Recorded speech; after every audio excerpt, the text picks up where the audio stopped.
The dreams you need to chase and the pesky mind games that keep you from chasing them. I thought I'd read my Teledipity newsletter to you because I felt it was so timely, so inspiring for me, and I hope it can relate to you as well. Dear friend, I know that you're excited about the great opportunities I've been predicting for you over the past few months. I know that you're ready for change. I know that you're already focused on bringing it in. I also know that, like all of us, you sometimes wonder if you have what it takes to make the right decisions at the right times. You wonder if the universe will cooperate. You wonder if the journey will become a grand obstacle course that only a skilled mind could conquer. And the more you think about the details, the more you start hearing that pesky little voice. What if I'm just wasting my time? What if my past successes were a fluke and my good luck has run out? Am I going to mess it up? Can I mess it up? Most people don't admit to having that little voice inside them. We live in a society that honors confidence and blind bravery. We've been taught to believe that those who achieve never question themselves. We've been told that the people who have the little voice can't materialize their dreams. But allow me to let you in on a little secret. The little voice is universal. It's the product of an old mindset we've been following for generations, an agreed upon, rarely questioned, and fundamentally false idea of what it takes to be happy in life, how our modern society measures success. There's always an element of the public. The more people you know, the more to do what you do, the more you made it. The more people know what you do, the more you made it. Got it right. There's always an element of materialism. The more objects you can own, the more you made it. There's always an element of backbreaking work and sacrifice. The more you renounce the pleasures of life in order to build something that can display your value to the world, the more you made it. Public recognition, material possessions, and hard work are neutral vibrations, neither good or bad. The issue is not in the vibrations themselves, but in the role they play in our agreed upon social contracts.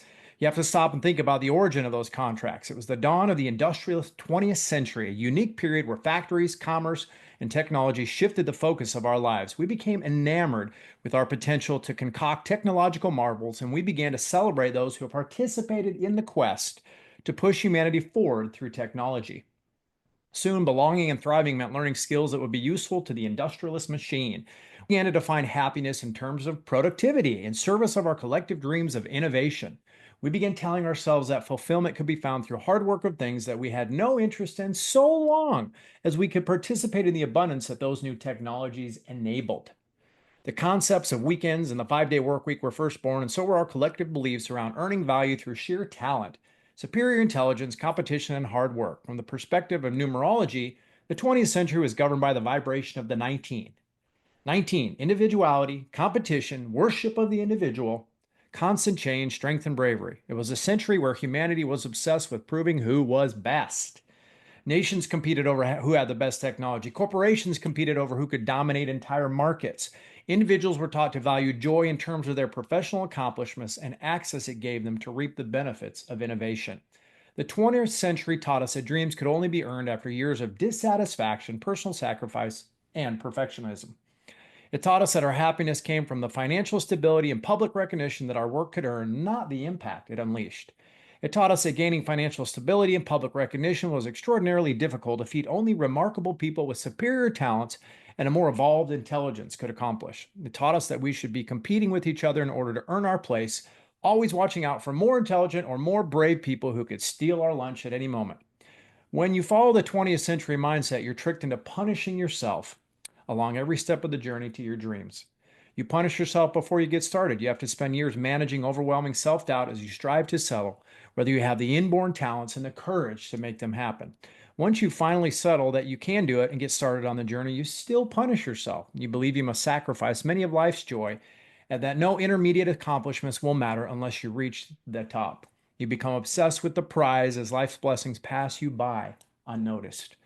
When you finally materialize those dreams, you still punish yourself. You start wondering whether you can lose them to someone even more talented. You immediately shift to defending the rewards you've earned instead of giving yourself even a fraction of a second to enjoy them. Isn't it funny? This is supposed to be the recipe for happiness, but it delivers nothing but misery when you follow it as a way of life. The mindset does not come from a perfect design by a secret group of powerful people. It's simply the byproduct humanity's values and priorities over the past 120 years. I guess now is a perfect time to tell you about the vibration of the 21st century. 20. Intuition, patience, peace, stability, harmony, cooperation, partnerships, teamwork. And just so you know, the 9 year cycle started when the transition between century vibrations takes place, started in 2017 and ends in 2025. We are literally in the middle of that transformation, and everything that's happening now is helping humanity move forward from one mindset to another. Makes sense, right? Perhaps you've already recognized how contaminated your dreams were before they changed throughout the last 2.5 years. Perhaps you can already notice how they've been cleaned up by the experience, this great disruption inserted into your life. Perhaps it would be helpful to stop thinking of that little voice as a part of you and start thinking of it as an old tape recording that was installed in your subconscious. It's the same tape recording that's playing inside the minds of those who question you and seem hell bent on doubting you. It's the same tape recording that's playing inside the minds of those leading companies that sell you visions of counterfeit happiness. So you can hand over your resources rather than invest them on your dreams. It's the same tape recording that's playing inside the minds of those who run social media platforms that hijack your brain's dopamine system in order to engineer a physical addiction that will keep you hooked on a never ending stream of advertisements. They don't coordinate, they don't know each other, they're not out to get you, they don't even know what they're doing. You don't need to hate them. You just need to be aware that their work and its influence on your mind originates from an expired mindset that's no longer favored by the vibration of the times. You just need to remember that they're protecting a world that has a vested interest in making you doubt yourself.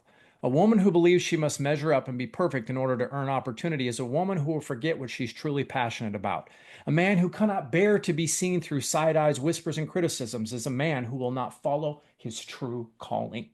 She's the woman who beats herself up for not conforming. He's the man who swallows his dreams.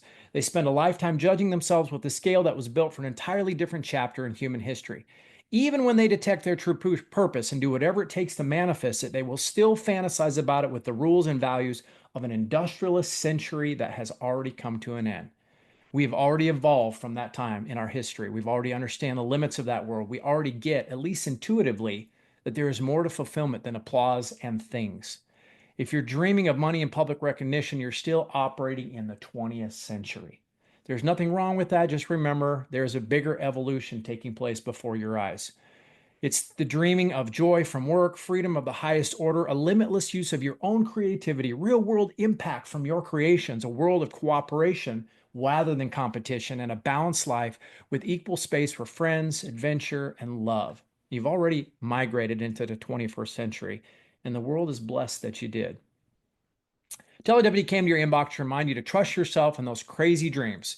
We get they've been stripped away from you by the programming of the 20th century values that you received since birth. We know that this programming is easy to untangle. All you need is constant reminders, constant nudges, constant interference, constant confirmations of what you already know to be true. We don't want you to be motivated by speed, fear, or the desire to demonstrate your value. We want you to enjoy every step of the journey, even the ones where you're not actively pursuing your dreams. We want you to define those dreams in terms that go far beyond your professional accomplishments. We know that it's all a question of timing. There are times for action and times for surrender, times for big risks and times for waiting, time for friends, rest, and travel. We understand the power of trusting the laws of timing, and we know that living a great life begins when you stop pressuring yourself and questioning every instinct.